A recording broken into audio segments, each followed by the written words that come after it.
Recently, President Donald Trump hammered the final nail in the coffin of Operation Chokepoint 2.0, putting an end to the unlawful debanking of the crypto industry. This is obviously great news, except now there's a new threat, Operation Chokepoint 3.0. Despite US regulators across the board turning pro-crypto, investors and crypto firms now face new challenges in the banking sector that could still stifle investment and innovation. And that's why today, we're diving deep into these challenges, revealing who's causing them, and explaining what this means for the crypto markets. My name is Lewis. Stay tuned. Before we begin though, you need to know that I am not a financial advisor, and nothing in this video should be considered financial or investment advice. This video is intended to inform you about the next crypto crackdown. So if you want more content like this, hammer those like and subscribe buttons and pound that notification bell too so that you don't miss our next video.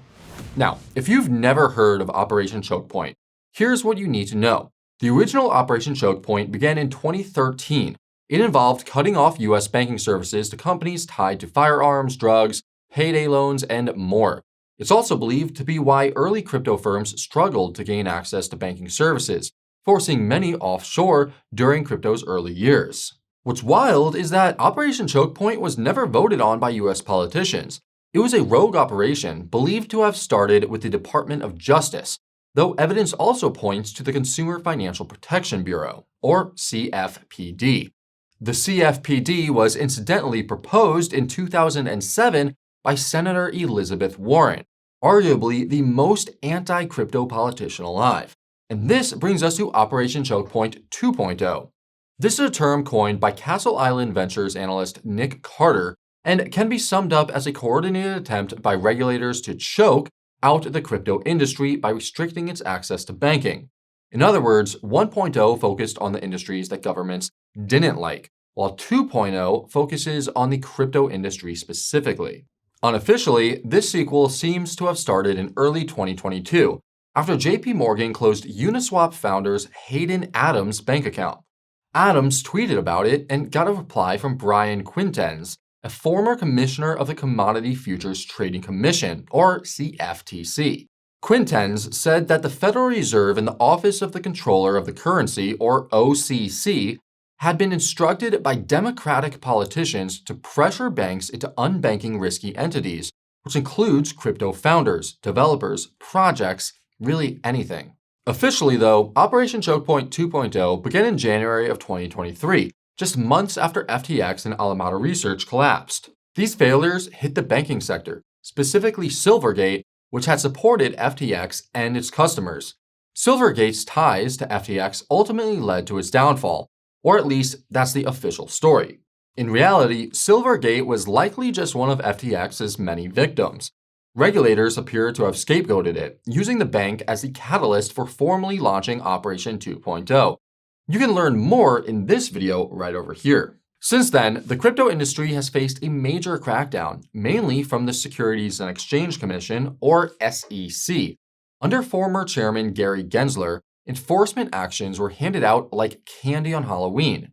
Targeted companies included giants like Ripple Labs, Binance, Kraken, and Coinbase, among many others. Trump's promise to end Operation Chokepoint 2.0 was a big part of why the crypto industry backed his 2024 election campaign. Soon after his victory, FDIC Chairman Martin Gruenberg announced that he would step down on January 19th, the day before Trump's inauguration. FYI, Gruenberg was allegedly one of the architects of Operation Chokepoint 2.0. To Trump's credit, he kept his word. Agencies like the OCC, FDIC, and even the SEC have flipped pro-crypto under his appointments. The SEC is the most notable shift, going from crypto's mortal enemy to creating a dedicated crypto task force and launching Project Crypto to modernize securities rules for digital assets. However, the biggest change is arguably the FDIC. In February, the renewed FDIC pivoted completely, releasing 790 pages of crypto-related documents to show it now intends to be transparent about crypto regulation. This came shortly after Senator Cynthia Lummis accused the FDIC of destroying documents tied to Operation Chokepoint 2.0. Trump officially ended Operation Chokepoint 2.0 on August 7th by signing an executive order titled, quote, guaranteeing fair banking for all Americans. The order ensures no American is denied financial services due to their beliefs or their affiliations, and sets plans to tackle unlawful debanking in the future. Now, you might think that Trump's executive order marked the end of crypto's dark age, but sadly, you'd be wrong. Despite the demise of Operation Chokepoint 2.0, crypto investors and companies still face banking issues. The difference is that this time, the problems are coming from the banks themselves. As such, crypto is facing a new threat, named, yep, you guessed it, Operation Chokepoint 3.0. Easily the worst trilogy since Disney bought the rights to Star Wars. Operation Chokepoint 3.0 is a recent development, and it was first mentioned in an article by Alex Rampell, general partner at crypto VC firm A16Z. As Rampell explained, quote, under the Biden administration, Operation Chokepoint 2.0 tried to debank and deplatform crypto. That era has ended, but now the banks are aiming to implement their own Chokepoint 3.0. Charging insanely high fees to access data or move money into crypto and fintech apps, and, more concerningly, blocking crypto and fintech apps that they don't like. And this shady behavior makes sense when you remember that fintech and crypto, especially crypto, pose a direct threat to the traditional banking sector. Put simply, banks are terrified of being made obsolete by crypto's potential, and to prevent this from inevitably occurring, they've started putting up barriers similar to Operation Chokepoint 2.0. As a fun fact, banks actually complained about money flowing from their accounts to exchanges during the 2021 cycle. And that actually reminds me, if you're looking to buy crypto, then check out the Coin Bureau deals page, because that's where you'll find sign-up bonuses of up to $100,000, trading fee discounts of up to 50%, and deposit cashbacks of up to 75% on the best crypto exchanges. All that you need to do right now is just hit the link in the description or scan this QR code. And once you get on the deals page, you will see all of our offers across a range of exchange partners. Click one of these sign up now buttons, and that should bring you right to the deal. Now, remember, these deals, they won't be around forever though, so take advantage of them while you still can using the link in the description below or the QR code on the screen. Now, whereas Operation Chokepoint 2.0 seems to have been started with government agencies like the FDIC, Operation Chokepoint 3.0 seems to have started with JP Morgan, who, as you'll recall, also unofficially kicked off Operation 2.0 by debanking Uniswap founder Hayden Adams. This is a little bit bizarre though, given that JP Morgan has actually been active in crypto, recently making its first on-chain transaction and being one of the busiest TradeFi backers of crypto startups, according to a recent report by Ripple. In any case, according to Rampell, JP Morgan has put barriers in place that make transferring funds to crypto and fintech platforms less financially viable. In his words, quote, if it suddenly cost $10 to move $100 into a crypto account, maybe fewer people will do it. And if JPM and others can block consumers from connecting their own freely chosen crypto and fintech apps to their bank accounts, well, they effectively eliminate competition. Moreover, he adds that if JP Morgan can do it, then other banks will follow. What's scary is that Operation Chokepoint 3.0 is already hitting multiple crypto companies. As we just mentioned, Coinbase and Robinhood now face much higher fees.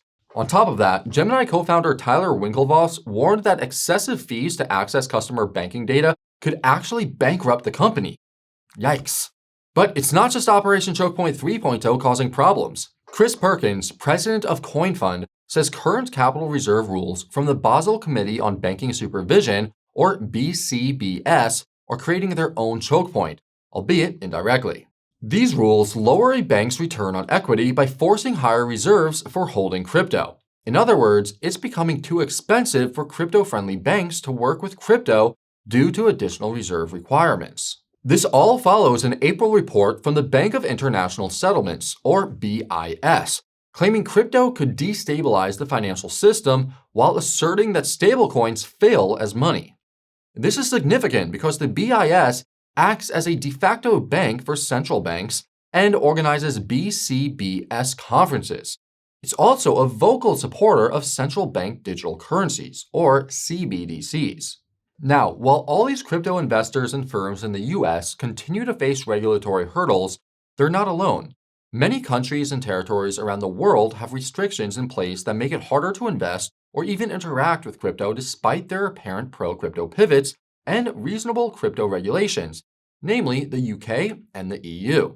A recent report revealed that 40% of UK crypto investors have had payments either delayed or blocked entirely by banks who often cite fraud prevention as an excuse for intervening.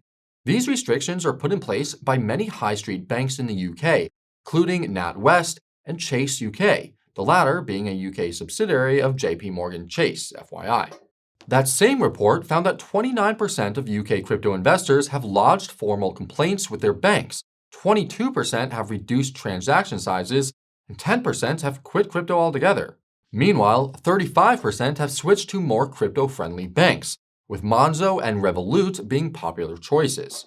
The reason UK crypto investors face these banking restrictions is the Financial Conduct Authority, or FCA, which is sort of like the UK's version of the SEC.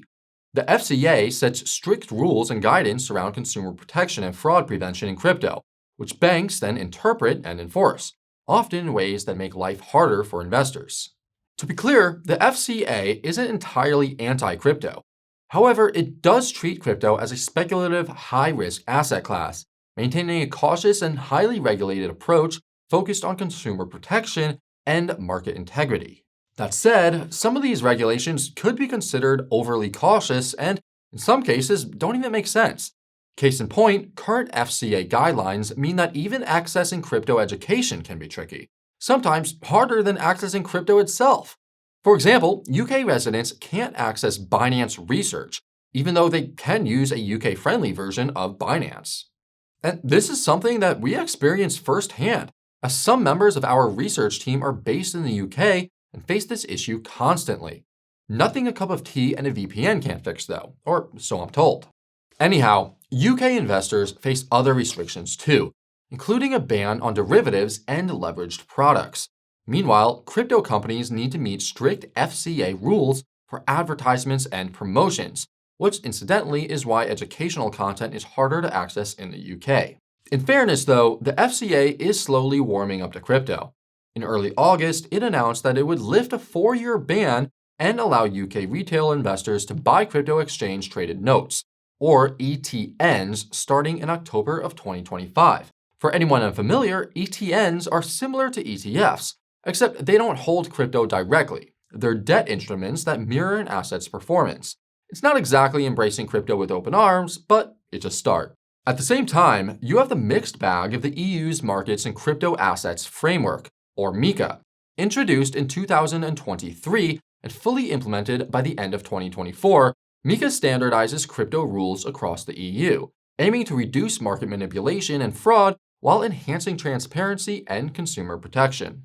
MiCA is generally a positive step for EU crypto regulation, but some rules are restrictive, notably the travel rule. Mandatory for all crypto asset service providers, aka CASPs, under the Transfer of Funds regulation. It requires CASPs to share and verify sender and receiver information on crypto transfers, apply enhanced due diligence on third country counterparties, and fully comply with AML and CFT laws. For investors, this means privacy is limited and KYC verification is required to move any crypto on and off exchanges. And what's crazy is that you can't transfer more than 1,000 euros to a wallet that doesn't belong to you, such as another exchange. For crypto companies, EU rules require them to build systems to gather and securely transmit customer data. That's all well and good, but this compliance also means added costs. A report from June found that 35% of firms expect MiCA compliance to cost at least $500,000 annually. This could be a major financial burden for smaller crypto companies. So by now, you'll know that crypto companies are having a hard time with the banking sector, despite the regulatory progress. So what's the solution? Well, many have resorted to applying to the OCC for their own banking charters, basically becoming banks themselves. I guess if you can't beat them, join them. This isn't anything new though. Back in 2020, multiple crypto firms applied for banking charters, including BitPay, although it withdrew its application in 2021, Paxos, which issues the gold-backed PaxG stablecoin, Anchorage Digital, which worked with Facebook's failed Libra/Diem project, and Kraken, an OG crypto exchange. Kraken, in fact, became the first company to secure a special purpose depository institution charter in Wyoming, allowing it to operate as a state-chartered bank. Regardless, Kraken's move only paved the way for other crypto companies to follow suit at the state level. So far, Anchorage Digital is the only crypto-friendly bank with a federal charter, but other crypto companies are throwing their hats in the ring. One example is USDC issuer Circle, which applied for a national banking charter in late June. Specifically, it filed with the OCC to create the quote, first national digital currency bank. The catch is that it wouldn't operate like a traditional bank, since it won't support cash deposits or loans. Instead, the entity would focus on safeguarding USDC reserves, managing cash and short-term treasury holdings, and offering custodial services for institutional crypto clients. Notably, this would align Circle with the Genius Act, which you can learn more about right over here. Meanwhile, another company that's applied for a banking charter is Ripple Labs, which filed its application in early July, just days after Circle. As Ripple CEO Brad Garlinghouse explained, quote, if approved, we would have both state and federal oversight, a new and unique benchmark for trust in the stablecoin market. He added that Ripple has also applied for a Fed Master account, which would let them hold their RLUSD stablecoin reserves directly with the Federal Reserve for added security. Another company exploring a banking charter is Coinbase, one of crypto's largest exchanges. Coinbase confirmed in April that it is considering the move, though no final decision has been made yet, at least at the time of shooting. BitGo, a crypto custodian, also confirmed it was considering a bank charter around that time. Then there's Paxos, which you'll recall first applied for a banking charter in 2020.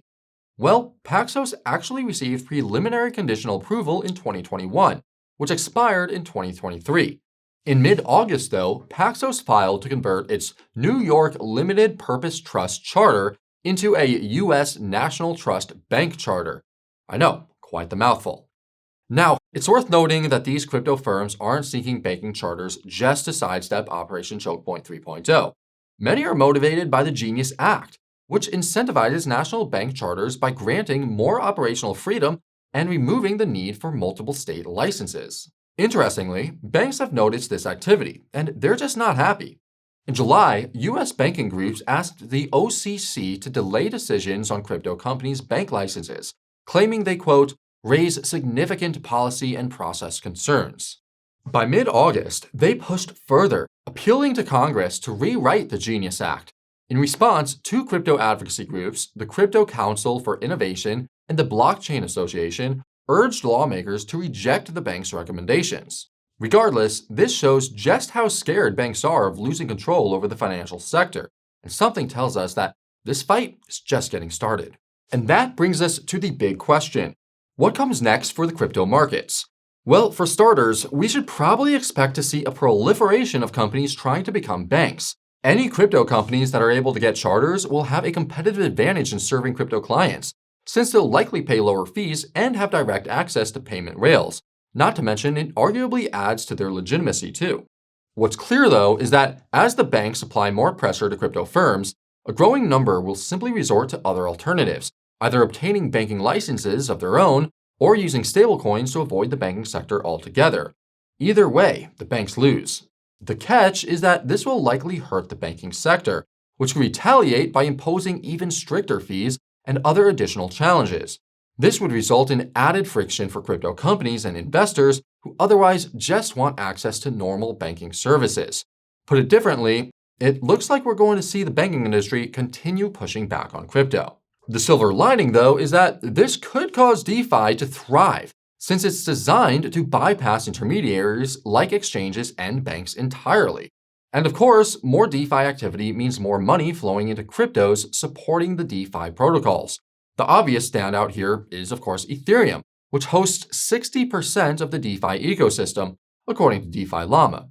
Regardless, Operation Chokepoint 3.0 is definitely something that we need to be keeping a close eye on, since it could be the reason for some of the future market volatility. Logically, any positive news, such as a crypto firm successfully getting their bank charter approved, could be good news for the market and could drive prices higher. Conversely, any negative news, such as crypto companies having their charters denied, struggling with high banking fees, or even closing their bank accounts could result in uncertainty and fear in the markets, pushing the prices lower. The same is true if we start to see more restrictions for investors, granted that many have access to alternative banks if need be. Even so, it's important to keep in mind that if banks continue to push back on crypto regulations, then this growing conflict between the crypto industry and the banking sector could evolve into the next black swan, potentially triggering the next crash or even the next bear market. Let's just hope that it doesn't come to that. Okay, so if you want to learn about how the CFTC is changing crypto, then check out our video right over here. And if you want to see what cryptos Trump's insiders are holding, then you should check out our video on that right over here. Thank you so much for watching, and I'll see you again before you know it. This is Lewis, signing off.